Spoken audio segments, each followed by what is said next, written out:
Então, e hoje nós estamos, hoje não, essa semana nós entramos no livro de Tito, né? Vimos ontem o Tito, né, que é a carta que Paulo escreve para Tito, também como um filho para ele, como um discípulo. Ele estava em Creta, os cretenses, eles eram conhecidos como pessoas muito mentirosas, muito enganadoras. Então estava acontecendo uma série de coisas, né, que eles estavam transtornando o evangelho, ou seja, mudando o sentido ou melhor, mudando o verdadeiro sentido do evangelho. Então Paulo tem que trazer algumas palavras para Tito, para ele posicionar, para ele corrigir, para ele exortar.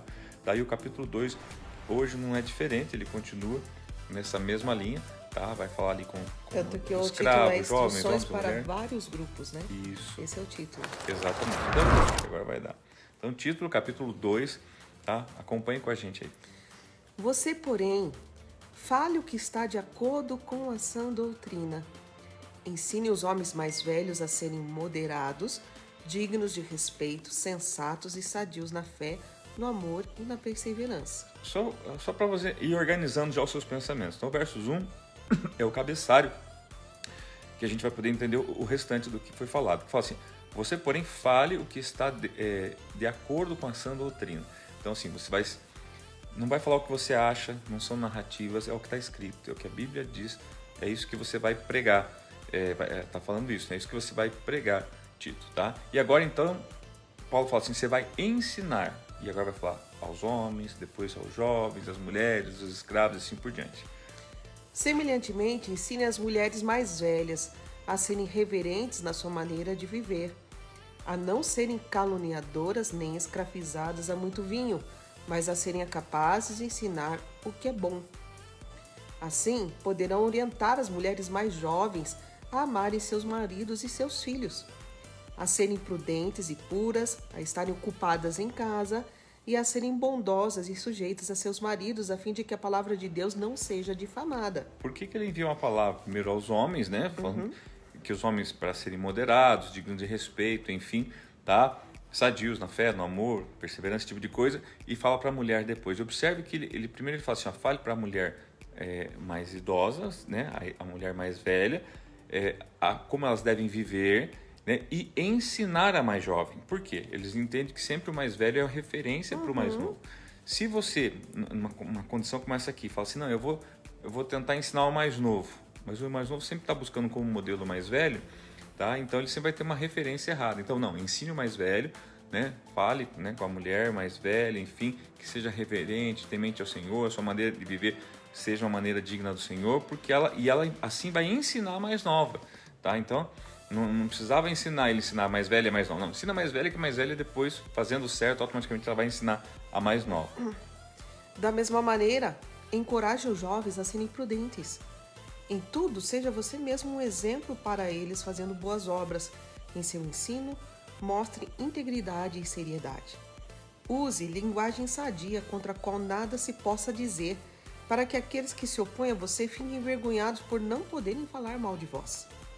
Ensine os escravos a se submeterem tudo aos seus senhores, a procurarem agradá-los, a não serem respondões e a não roubá-los, mas a mostrarem que são inteiramente dignos de confiança, para que assim tornem atraente em tudo o ensino de Deus, nosso Salvador. Deixa eu pontuar aqui, esse encorajar os jovens, tá? A importância, né? Ele fala, Tito, faça isso, encoraje os jovens, seja um exemplo para eles. Ele diz assim, encoraje eles a serem prudentes. Prudentes, a gente vê, moderados. Né, a gente vê esses dias, né? Os jovens são imprudentes, né? A gente fala, os jovens são imprudentes. Não, então encoraje eles que sejam prudentes.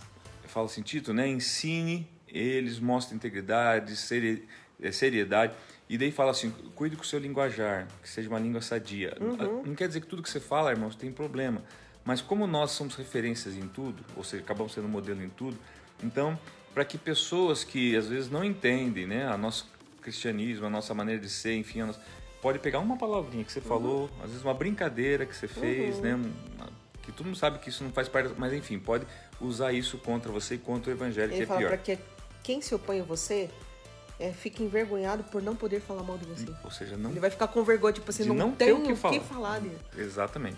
E daí ele ensina aos escravos. E aqui o que estava acontecendo aqui é importante você entender. Por que precisa ensinar os escravos a se submeter aos seus senhores? Mas se não é escravo, automaticamente já não se submete por ser escravo? Pois é. É que aqui nós estamos falando dos escravos que estavam se convertendo, pastor. E por eles estarem se convertendo, eles começaram, numa linguajar de hoje, se folgar. Ou seja, eu sou escravo, eu agora sou irmão em Cristo do meu feitor ou do meu senhor. Tá? Então agora eu começo a não agir como eu agiria se eu fosse um escravo simplesmente.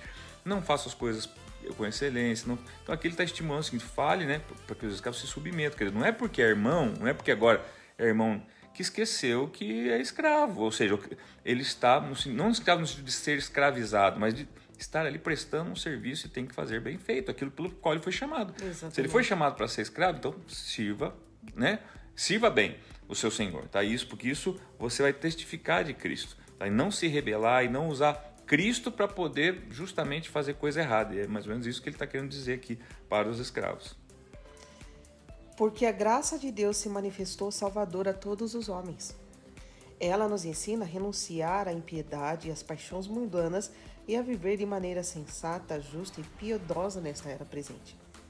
Enquanto aguardamos a bendita esperança, a gloriosa manifestação de nosso grande Deus Salvador Jesus Cristo. Ele se entregou por nós a fim de nos remir de toda maldade e purificar para si mesmo um povo particularmente seu, dedicado à prática de boas obras. É isso que você deve ensinar, exortando-os e repreendendo-os com toda a autoridade. Ninguém o despreza. Você viu que o último versículo fala que, olha, o objetivo dessa carta é você ensinar, exortar, repreender com autoridade. Com autoridade, tá? E ninguém despreza. Ou seja, agora veja bem, gente, aqui traz algumas reflexões do tipo, para a gente parar e pensar. Quando eu falo, se a gente for ver, esse conselho que ele dá a Tito acerca dos escravos, por exemplo. Na nossa cabeça, não parte do princípio seguinte, a partir do momento que se converteu agora deixa de ser escravo? Sim, e deixa de ser escravo na mente. Agora entenda uma coisa, né? Cada um nasce numa cultura, num tempo, tá? Numa tribo. Tá? Se nessa época aqui havia ainda, né, escravatura, ou seja, pessoas realmente escravas, que havia pessoas que compravam, o fato deles terem aceitado o Evangelho, aceitado a Cristo, não fez com que eles fossem de cara, num primeiro momento, livre dessa escravatura ou dessa escravidão, ok? Mas eles sim se tornavam líderes na sua mente, no seu coração, porque agora eles podiam, ainda que estando como escravo, não viver mais como escravo do homem, sim, escravo de Deus, que pede o quê? Que a gente dê testemunho de Deus na nossa vida, ou seja, honestidade, bondade. Por isso que ele fala de boas obras, de praticar boas obras. Ou seja, não deixe de praticar boas obras, porque agora não tem mais a ver se você é livre ou escravo do homem. Tem a ver que agora você é de Cristo, e como alguém de Cristo, seja na cadeia ou seja fora dela, seja como escravo ou como livre, você precisa dar o mesmo testemunho de vida. Vocês conseguiram pegar isso, perceber isso? Então assim deve ser a nossa vida hoje também, independente daquilo que me escravize em algumas coisas, seja a falta de dinheiro, seja uma enfermidade, seja alguma coisa que é momentânea e passa, não há dúvida que passa, tudo isso passa, né? Jesus veio para nos libertar de tudo, mas assim, até que sejamos livres de algumas coisas, continuemos a dar bom testemunho, fazer boas obras. Tem gente que é assim, não, se eu deixar, né, se eu tiver dinheiro eu faço alguma coisa. Não, gente, você vai fazer tendo ou não tendo. Você vai fazer porque a sua mentalidade agora já não é mais uma mentalidade deste mundo, mas uma mentalidade de Deus. Tá? Se eu tiver ânimo, se eu tiver alegria, eu vou para a igreja. Não, você vai para a igreja com ânimo ou sem ânimo, com alegria ou sem alegria. Por quê? Tua mentalidade entende que você precisa estar lá, porque lá o teu Pai está te aguardando. Então, isso é verdadeiramente ser livre. E é isso que Paulo está falando para Tito. Tito, pega os cretenses, né, e explica essas coisas para eles.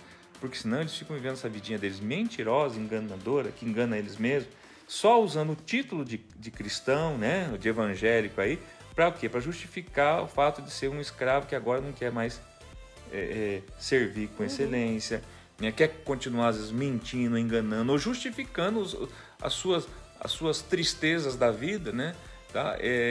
Para não fazer a coisa certa, tá? Então, gente, faz a coisa certa que Deus está te pedindo, tá bom? Independente das circunstâncias que você está vivendo, tá?